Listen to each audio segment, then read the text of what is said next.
to my channel. My name is Kit, and today we are going to talk about Tanzania. What is going on in Tanzania?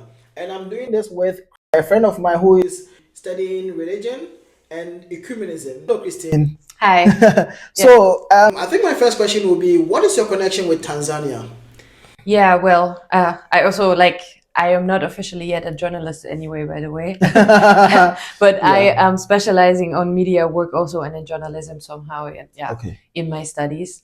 But my connection with Tanzania is that I have been in Tanzania the last time already 10 years ago. But before that, I was there and did some social work and some teaching in an NGO and a local NGO together with the locals there.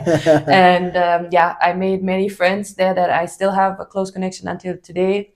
I even said once that Tanzania is somehow my second home. Yeah, somehow, because I really lost my heart to Tanzania. I was most of the time around the Kilimanjaro area, but also in Dar es Salaam, Morogoro. Yeah, and I have several friends all in many different cities in Tanzania with different connections. Yeah.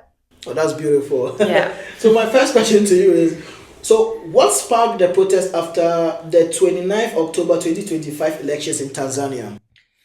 Well, mostly that the opposition has been banned from the votes, and the opposition, had good chances to form the new government. After the party CCM, I think is the name, was in power for many years, and that caused some riots and mostly protests. As far as I've been told, the protests were at the first place peaceful. People were just not fine what is going on happening, and the military started to attack the protesters. Yeah, and also civilians, and shut down the government, then shut down also the internet and the network connection. So for, I think, I'm not sure how many days exactly it was. I remember that I wrote to some of my friends directly on this day I heard about it, and the messages didn't go through anymore at some point for around 5-6 days. Then I finally got some replies from them. Yeah. Oh, that's awful. That is very gruesome. Yeah. And in the end, the votes were counted as, I think, 97% for CCM, and for the That's current. really outrageous. 97%. Which world is that? Yeah, I mean, I also know so many people are like, yeah, that doesn't really sound like It doesn't fair make votes. sense at all. Nowhere. I've Yeah. never even seen that in the history of Ghana. Nowhere. Yeah, in usually in democracies you would not have 97%. No, not at for one all. party, definitely Not at all. No, Not at never. all. Also in Germany, never. Never. Not Never. even during the third They are Reich. always close counts. So close, or I mean, that amount of gap is too much. That gap is too much. Yeah. Just jailed your opposition, banned them from running. Yeah. And oh, that's absurd. How is this crisis affecting everyday life, jobs, education, mobility, local businesses in places like Dar es Salaam and other regions? Well, in economical terms, I don't really know, but I know that everybody inside the country was completely in shock. Definitely about what is going on. People got scared. The military, I saw different videos. The military attacked it like just normal market streets, where I don't know if they were chasing like protesters, and then they just shot inside streets, but they also came into normal civilian houses where, I don't know, it seemed very random. They just went into houses where also just families were living and killed women and kids who definitely have nothing to do with the protest. It seems like they just wanted to spread fear in general and make the population be silent and scared. So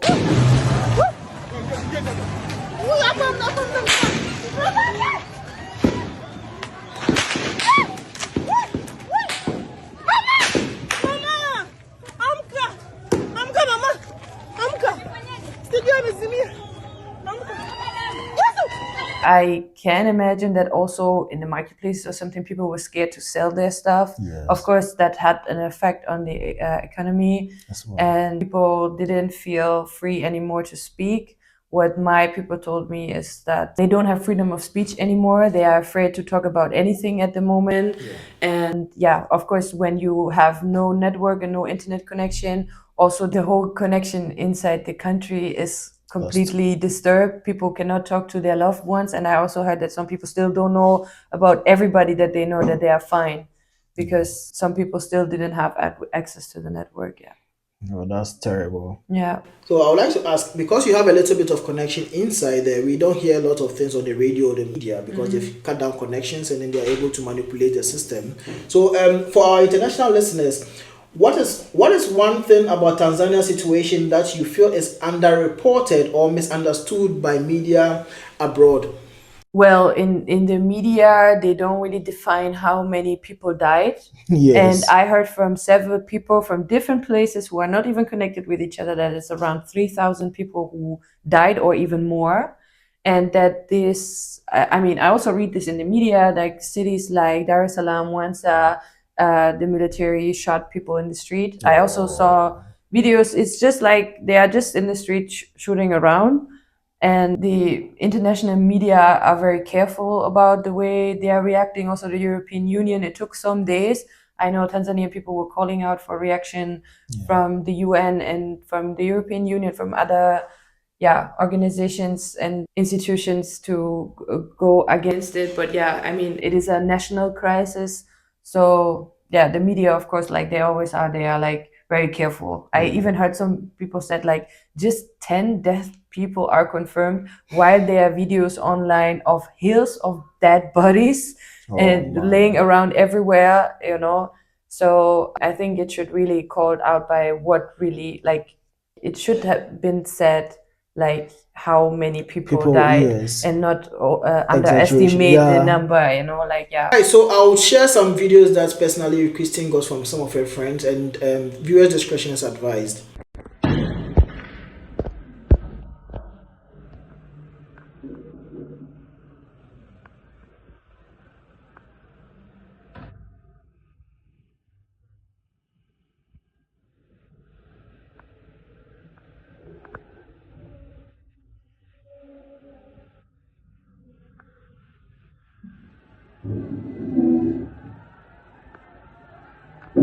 The people that you already know in Tanzania, what is their stand in all this political misunderstanding?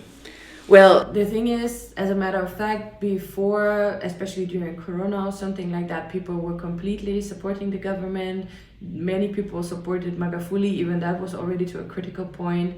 As we all know, he died. 13 other members of the parliament died, and that could be through Corona because the government at that time completely abandoned all measurements against Corona and were even like on this point that this is just a Western conspiracy theory. somehow. So, and now that completely shifted. They were all on the side of the opposition, and it really looks like from the few people that I talked to that they would have, if they were able, they were not able to vote. Because if you voted for the opposition, then you have to face consequences. I also heard that churches and other institutions that were somehow aligned with the opposition were closed. People could not access there anymore. So they are all completely away from this kind of almost blind support of their government to being against it. I also remember 10 years back, people were not really supporting demonstrations. They were like, this is a crazy Western concept, and these are riots. You guys are going to the street rioting or something like this. And this completely changed. They really have a different understanding of that, how necessary demonstrations are. Their voices have to be heard. Yeah. And there's some unrighteousness going on there at the moment that needs to be defeated. They didn't have this standpoint before. They always see themselves as a very peaceful country. Tanzania has 2/3 of Christian, 1/3 of Muslims, the Muslim, and there's always like this thing going on with Zanzibar in the mainland, you know. So they usually were always seeing themselves as a country that is living very peaceful together with different religions. That they have no issues with this is also how I witnessed it when I was there. And now it completely shifted, and they are all under shock what happened to their country, and they are also kind of very pessimistic what will come in the future. Before it wasn't like that. I think this is going to hit them very hard when it comes to economic wise, because tourism is going to reduce drastically, because we've heard about tourist attractions in Tanzania, especially I've heard a lot about Zanzibar. I've never been there, but I've been seeing a lot and all that, but I think it's going to hit them drastically. What do you think? Well, and Kilimanjaro too. Like many people come there to climb the mountains, the mountain and there's the safari industry and stuff like that big in Tanzania. And of course, that will affect them definitely Drastically. because people will be afraid to travel there right now. Yes. I actually didn't talk with no one that I know who's a white person. I just really actually just talked with locals. I don't know how is the situation for them. I think they might have also have in mind to leave the country because they are not feeling safe anymore. I don't know how it affected them. Yeah, from what I know, people will be careful. Even me, I have in mind to travel back to Tanzania sometime, but at the moment, I also don't see put a myself pause doing to that. it. No. Yes. All right, guys, thank you very much for staying tuned to our channel and listening to us to this end. If you finished watching this video, if you've got to the end of this video, I'd like you to share, subscribe, like this video. Thank you very much, Christine. Yeah, thank you for having me. Bye bye.